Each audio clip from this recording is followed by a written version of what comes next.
Muchas gracias por haber contado conmigo para exponer este tema, que es ciertamente un tema de actualidad y también lleno de desafíos, porque creo que también en la parte expositiva nos jugamos mucho. Algo ha anticipado ya Benigno Pendas al decir que esa pretensión de convertirse o de dotarse de forma política que tiene el mal llamado Estado Islámico es probablemente lo primero que tenemos que combatir, y ese combate está en el lenguaje, está en los medios, está en la forma en la que nos referimos a esa organización totalitaria, terrorista, terrible,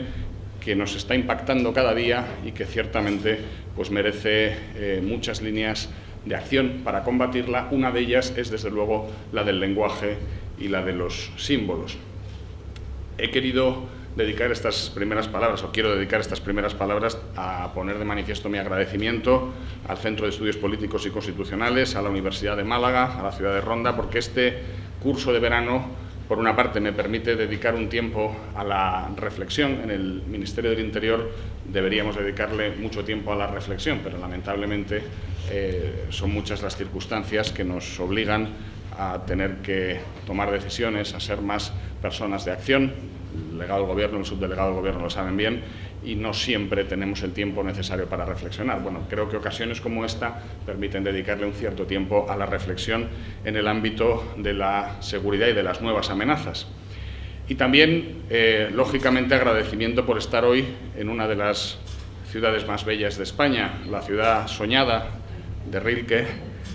de ese gran poeta alemán que inspiró pasajes célebres de la literatura y al que, desde luego, estas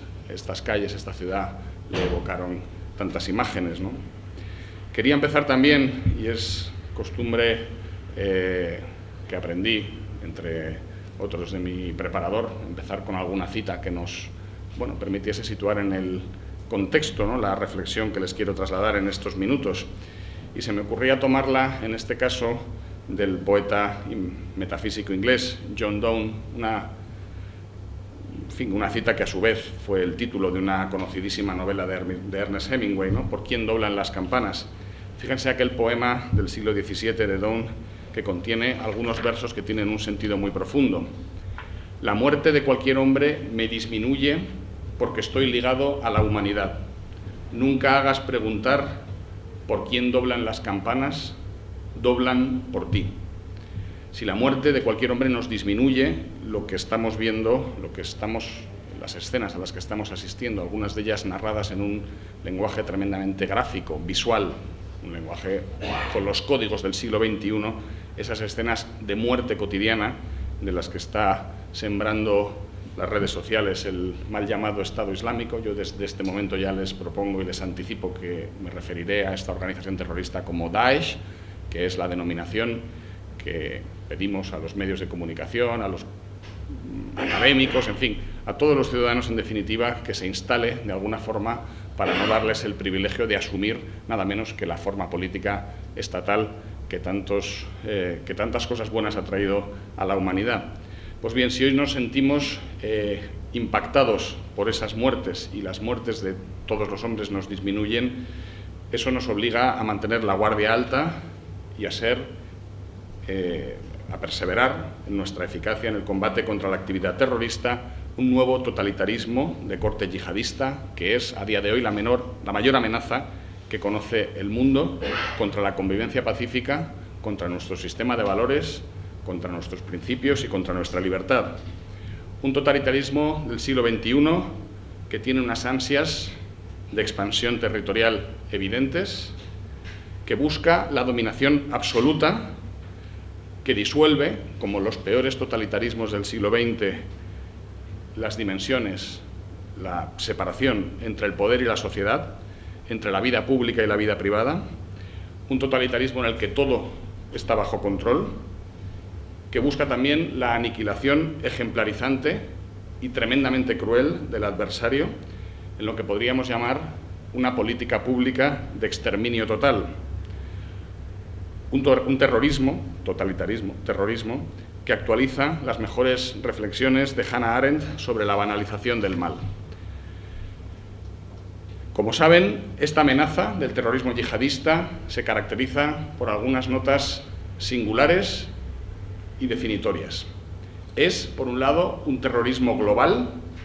dirigido a todos los ámbitos geográficos, sociales o económicos, y además con una macabra preferencia por atentar contra aquellos sectores críticos, como las comunicaciones, como el abastecimiento de agua, como la energía o el turismo, es decir, todos aquellos sectores críticos que sustentan nuestro modo de vida. Es además un terrorismo permanente, no tiene tiempos concretos, en realidad maneja una concepción del tiempo muy diferente a la que manejamos las sociedades democráticas occidentales, células durmientes diseminadas a lo largo del mundo. Es un terrorismo adaptable a cada circunstancia, con una forma de operar autónoma, bien sea a través de actores solitarios, de lobos solitarios, que resulta una amenaza innovadora con respecto a la jerarquía de las organizaciones que conocíamos frente al terrorismo orgánico de banda armada, el terrorismo que sufrimos en España con la banda terrorista ETA o con el Grapo. Pues este terrorismo es capaz de adaptarse a nuevas circunstancias y, por tanto, de ser mucho más letal. Y además se caracteriza precisamente por eso, porque es una amenaza que busca la máxima letalidad. Los recientes atentados producidos siguen poniendo de manifiesto que el terrorismo yihadista se construye gracias a tres conceptos, gracias a una tríada integrada por la larga planificación, la corta preparación y la rápida y oportuna ejecución de los ataques. Basta con hacer un repaso de lo que sucedió hace apenas unos días, el pasado viernes 26 de junio, donde el mundo entero se volvió a sobrecoger ante la expresión más macabra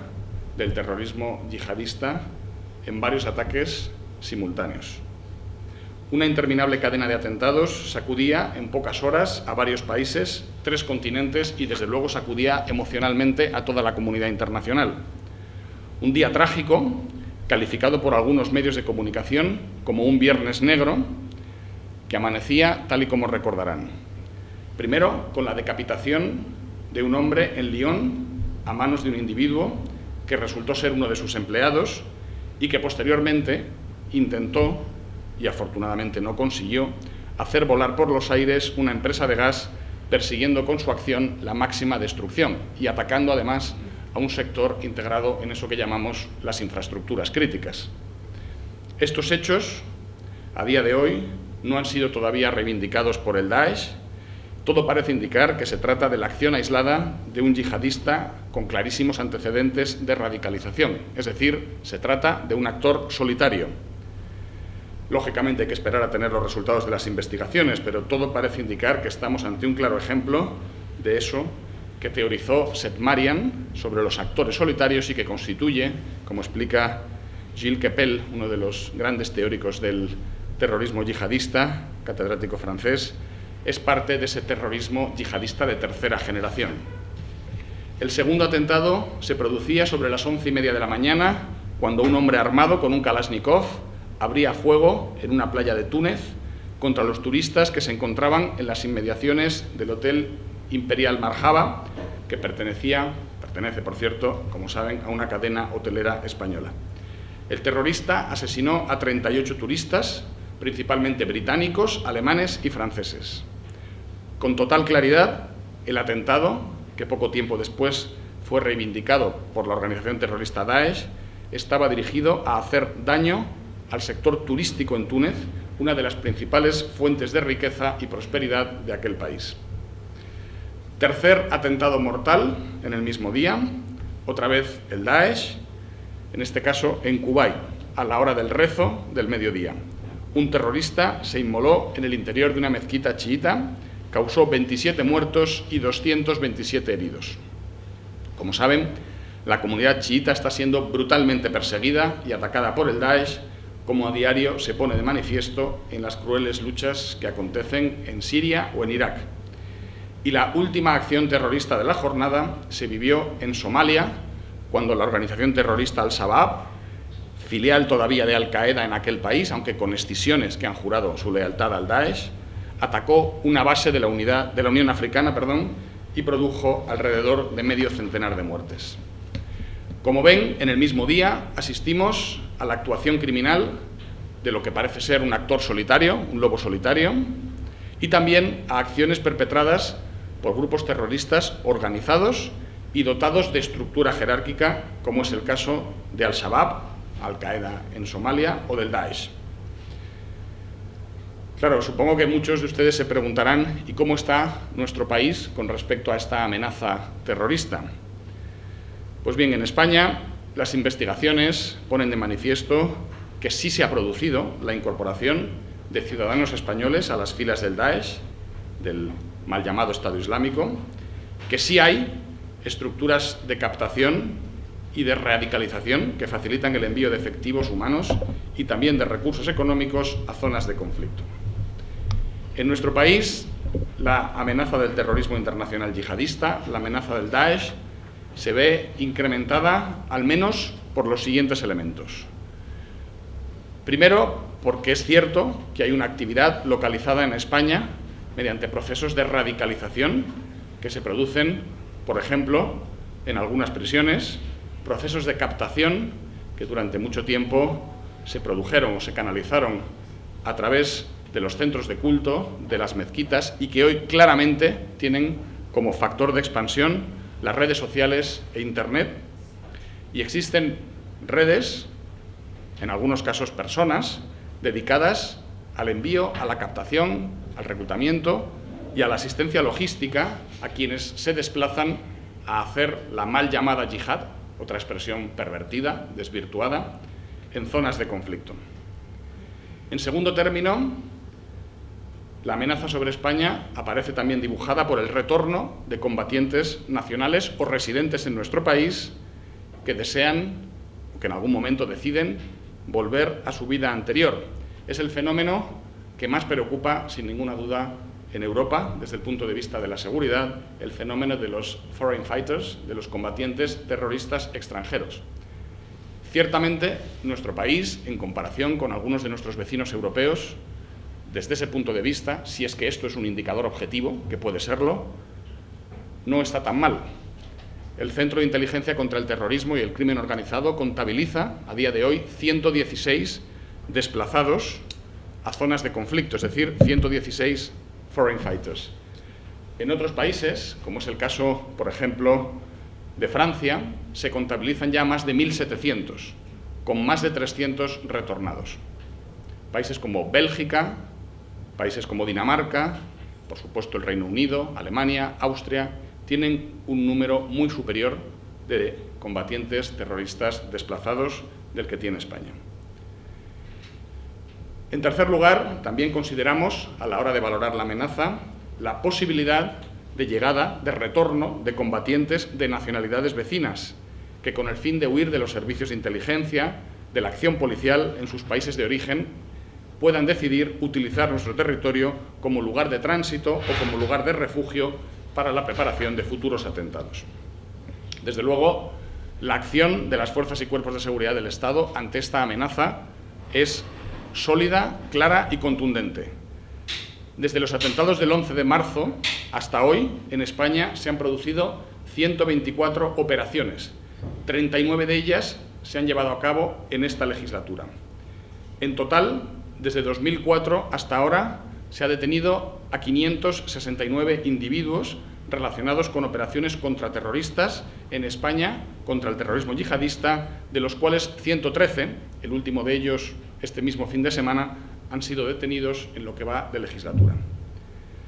Además, como les decía, la identificación de 116 foreign fighters que han salido desde España hacia Siria, hacia Irak, dibuja un escenario claro de conductas de autorradicalización que es preciso analizar, identificar y erradicar. Y más tarde, al terminar mi exposición, me referiré precisamente a lo que se está haciendo en España en este terreno. Pero antes me van a permitir que me detenga brevemente, porque creo que es una exigencia imprescindible para entender el fenómeno al que estamos haciendo referencia, en una de las herramientas capitales que está utilizando la estrategia del terror y que, si queremos ser eficaces en combatirlo y en contrarrestarlo, debemos conocer bien. Y me refiero al uso de la propaganda. Hace solo 10 años, un individuo hacía la siguiente afirmación: estamos en una batalla y más de la mitad de esa batalla se está librando en los medios de comunicación. Pues fíjense, ese individuo que pronunciaba aquellas palabras hace 10 años era Ayman al-Zawahiri. Entonces era el adjunto de Osama Bin Laden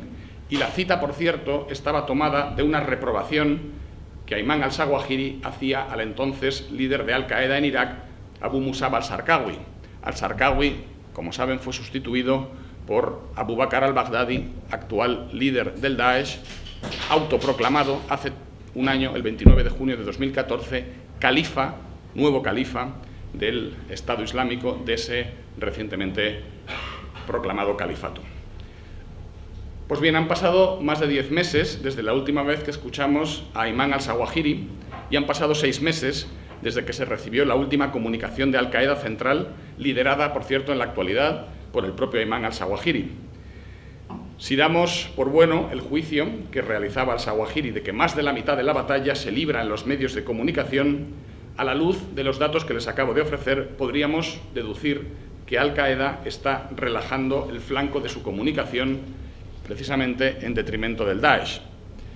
Esto, en cambio, no le quita ni un ápice de virulencia a la amenaza yihadista, precisamente por eso, por la irrupción de un nuevo actor extremadamente cruel que ha evolucionado desde aquella Al-Qaeda en Irak y que dibuja un escenario internacional caracterizado porque dos multinacionales del terror se disputan el macabro liderazgo de la yihad mundial: Al-Qaeda y sus tentáculos y sus filiales, y el Daesh. Los líderes de ambas formaciones, Ayman al-Zawahiri y Abu Bakr al-Baghdadi, coinciden, convergen en su análisis y en su anhelo de extender su proyecto fanático y totalitario por el mundo, aunque rivalizan en quién lleva la batuta universal del yihadismo. Si se leen las publicaciones del Daesh, como es el caso de la revista Davik, por ejemplo, siempre después de atentados en Occidente hay una clarísima convergencia de intereses entre Al-Qaeda y el Daesh. No hay reproches. El 7 de enero de 2015 coincidían en París 2 atentados, uno perpetrado por Al-Qaeda a través de los hermanos Qashi y otro a Mehdi Koulibaly, un actor solitario que actuaba en nombre del Daesh.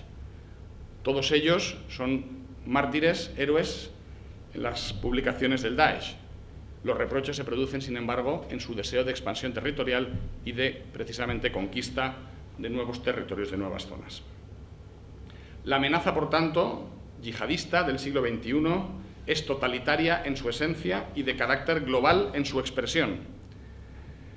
Permítanme que me refiera a cómo se utiliza precisamente la propaganda, porque creo que si no entendemos los mensajes que están lanzando y si no somos capaces de combatirlo eficazmente, y ese desde luego no es solo un combate policial, no seremos capaces de vencer a estas organizaciones terroristas. En primer lugar, el Daesh se caracteriza por la utilización de medios de comunicación convencionales a través, por primera vez en una organización terrorista, de una oferta segmentada por objetivos, por regiones y por idiomas. La segmentación por objetivos era absolutamente desconocida en el terrorismo internacional y, más concretamente, en el caso de Al-Qaeda, que es la única organización con la que tenemos la posibilidad de hacer una comparación en términos homogéneos. Segmentación por objetivos de la comunicación, por una parte. En segundo lugar, creación de producciones audiovisuales de una factura técnica muy elevada y con una capacidad de impacto también inédita. No conocíamos capacidades de comunicación tan eficaces en otras organizaciones terroristas. Los vídeos del Daesh, que se difunden a través de diversas plataformas en redes sociales, están claramente inspirados en el cine de terror o incluso en videojuegos, y tienen el enorme poder de seducción de la ultraviolencia para determinadas capas de la población. No pensemos en cuál es nuestra reacción cuando vemos esos vídeos. Piensen ustedes en cuál es la reacción de jóvenes, muchas veces profundamente desarraigados, que viven en ciudades europeas en las cuales jamás se han integrado, en entornos de enorme pobreza, relacionados muchas veces con el mundo de la droga, y que de repente encuentran una causa a la que adherirse, que se les envuelve, que se les comunica de una manera tremendamente atractiva, en unos códigos, en un lenguaje que conocen, el mismo de los videojuegos a los que juegan ellos y sus amigos. Ese lenguaje, como digo, ha conseguido una capacidad de seducción mediante el uso de lo audiovisual que jamás había logrado ningún grupo terrorista. Y, en tercer lugar, el manejo de las redes sociales como instrumento de comunicación y de rapidísima viralización de estos elementos, de estos materiales propagandísticos. Solamente en el mes de junio de 2015, que acaba de terminar, el Daesh ha lanzado en redes sociales 73 campañas y ha filmado 56 asesinatos ante las cámaras. Las decapitaciones en directo se han convertido en un símbolo del terror, pero también en un símbolo del proyecto del Daesh. Son como la guillotina de la Revolución Francesa en la pretensión de anexión de territorios y de aniquilación del diferente por parte de esta organización terrorista. Fíjense tan solo algunos ejemplos del manejo de estos códigos de comunicación. El 7 de abril, hace muy pocos meses, la organización terrorista Daesh ponía en marcha un nuevo programa radiofónico, Al Bayan News Bulletin, un boletín que proporcionaba una visión general de las actividades del grupo en Irak, Siria y Libia,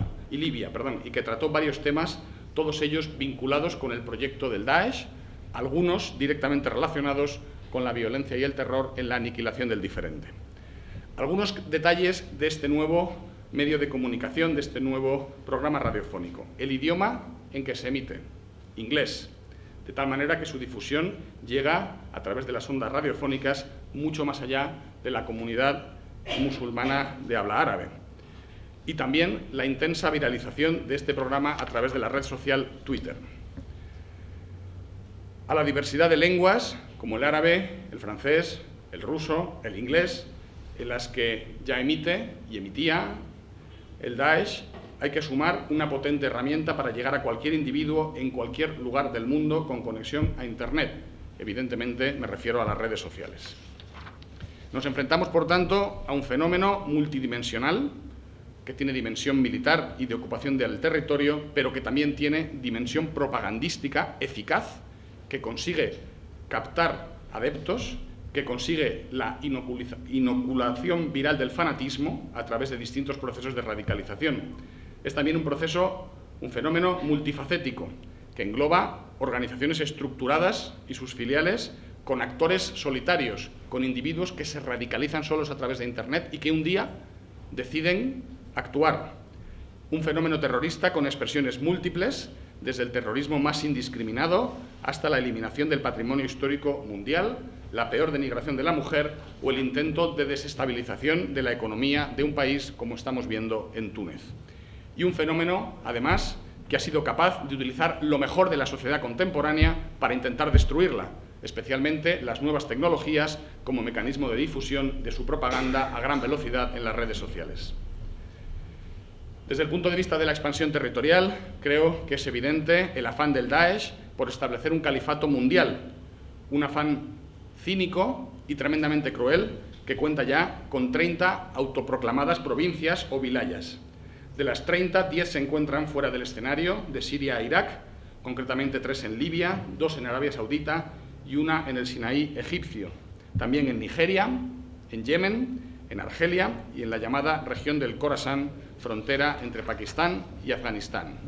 El Daesh, a día de hoy, recibe más promesas de lealtad de organizaciones terroristas locales de las que acepta, como parte de una visión estratégica que pretende reclamar que solamente aceptan aquellas lealtades que saben que no van a perder. En el ejercicio de la propaganda terrorista, publican, por ejemplo, que en las provincias del califato se hacen grandes avances sociales, como ayudas en la enseñanza del verdadero Islam y subvenciones para acceder a alimentos, a luz o a combustible. No toda la propaganda del Daesh es propaganda sobre exterminio y muerte, también es, en grandísima medida, propaganda dirigida a hacer extender la idea de que el califato es una nueva forma de convivencia,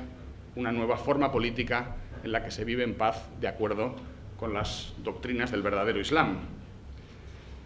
Pues bien, después de esta descripción, y dado que el título de la ponencia tiene que ver con la seguridad pública en la amenaza terrorista, una vez descrita la amenaza, me permitirán que me refiera a la seguridad pública, es decir, qué se puede hacer, qué estamos haciendo, y particularmente en España, para hacer frente a este desafío. Fíjense, creo que la experiencia española, la gran experiencia española, demuestra que es posible la victoria de los demócratas, la victoria del Estado de Derecho sobre el terrorismo y muy en particular sobre el terrorismo de ETA. Si es posible, además, hacerlo, como se ha hecho, sin transacciones, sin concesiones, sin ningún tipo de precio a pagar, podemos decir, con la cabeza bien alta y con el orgullo común, que hemos conseguido derrotar al terrorismo de ETA sin que los terroristas hayan logrado los objetivos por los que asesinaron y trataron de aterrorizar a nuestra sociedad. Ese mismo camino, ese camino recorrido en la lucha contra ETA, camino tremendamente doloroso, permite extraer lecciones y permite extraer aprendizajes que también podemos aplicar, sin ninguna duda, a la lucha contra el terrorismo yihadista. En primer término, que es necesaria una firme determinación de combatir el terrorismo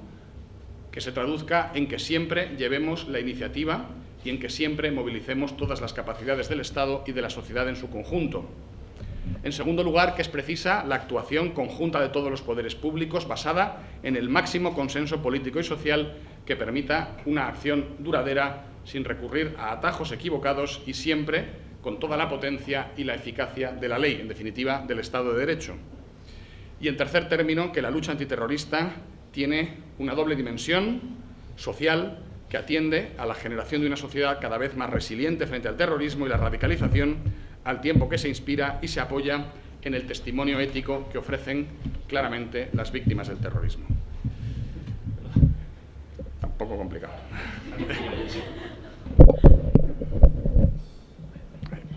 Pues bien, la concurrencia de estos factores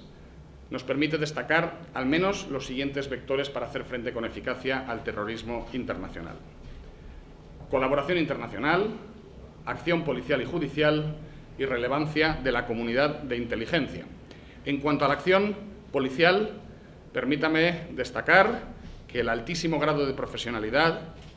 de entrega y de sacrificio de las fuerzas y cuerpos de seguridad del Estado, de la Policía Nacional y de la Guardia Civil han sido la mejor receta, el mejor instrumento para conseguir la derrota de la banda terrorista ETA. Su experiencia, también su sacrificio, ha servido para construir una fortaleza de nuestro país, una fortaleza que somos capaces de exportar, que somos capaces de contar fuera de España y que es esa misma fortaleza la que nos debe hacer eficaces en la lucha contra el yihadismo. Las exitosas operaciones, las detenciones practicadas, muchas de ellas, como les he contado en esta legislatura, ponen de manifiesto que esa respuesta policial ha sido capaz de hacer la transición desde el combate de ETA, el combate contra ETA, al combate contra un fenómeno que, siendo terrorismo, es verdad que tiene algunas características particulares diferentes del terrorismo de banda armada. A ello se une la labor de investigación, de inteligencia. Concretamente, yo quiero referirme a la importancia del Centro de Inteligencia contra el Terrorismo y el Crimen Organizado, resultado de la fusión de dos centros policiales, el Centro de Inteligencia contra el Crimen Organizado y el Centro Nacional de Coordinación Antiterrorista, y que por primera vez está detectando y analizando posibles conexiones entre el crimen organizado, concretamente el tráfico de drogas, y la actividad del terrorismo internacional. Obviamente también ha habido que hacer un esfuerzo económico para dotar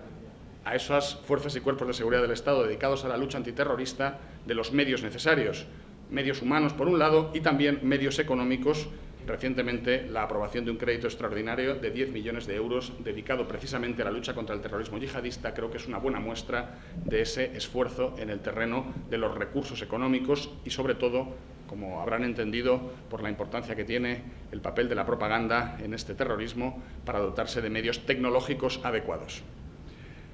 También hemos tenido que renovar el plan de prevención y protección antiterrorista, adaptarlo a los perfiles de la nueva amenaza y en ese marco, en ese nuevo plan de prevención y protección antiterrorista, España se sitúa, como consecuencia de los atentados del pasado 26 de junio a los que he hecho referencia, en el nivel 4 de alerta antiterrorista de un total de 5. Otras de las reformas o de las decisiones adoptadas en la lucha contra el terrorismo yihadista tienen que ver con la acción en el terreno político, en el terreno social. En el terreno político, creo que la unidad frente al terrorismo constituye una premisa y uno de los pilares fundamentales en los que se asienta esta tarea. Y por eso fue una magnífica noticia la firma hace pocas semanas, del pacto entre el presidente del Gobierno y el secretario general del Partido Socialista, al que después se unieron otras fuerzas políticas para mantener vivo el compromiso frente al terrorismo yihadista, pacto, por cierto, que tiene varias partes, una de ellas, de manera muy significativa, llevar a cabo una reforma del Código Penal que entró en vigor el pasado 1 de julio para que nuestro Código Penal naciese con el mayor de los consensos, más del 80% del Congreso de los Diputados y del Senado, capaz de ser eficaz no solo en la lucha contra el terrorismo de ETA, sino también en la lucha contra los nuevos terrorismos, contra el terrorismo de signo yihadista. Para ello era necesario modificar el concepto de terrorismo, desligarlo de la pertenencia a una banda armada, contemplar desde el punto de vista penal al actor solitario y contemplar fenómenos como el adoctrinamiento pasivo, como los combatientes terroristas extranjeros o como los delitos de enaltecimiento del terrorismo de humillación a las víctimas. También se está modificando la ley de enjuiciamiento criminal precisamente para hacer más eficaz la labor de investigación, especialmente en el mundo virtual, y desde luego estamos trabajando en el terreno social, concretamente en el ámbito de la prevención de la radicalización violenta. La aprobación por el Consejo de Ministros del Plan Nacional de Lucha contra la Radicalización Violenta constituye un instrumento precisamente para actuar en el terreno preventivo y no solo en el terreno de la reacción y de las operaciones policiales. Los dos son absolutamente necesarios. Y, en particular, en ese contexto de la lucha contra la radicalización violenta, quiero destacar también el trabajo que se hace en prisiones, la elaboración de un plan específico para atajar corrientes de radicalización en los centros penitenciarios. Creo que también ha sido una herramienta importante. Pues bien, junto con la actuación, y voy terminando, en el ámbito político y en el ámbito social, obviamente hay que cuidar las relaciones internacionales trabajando en una perspectiva multilateral y también bilateral. Cooperamos estrechamente con países vecinos,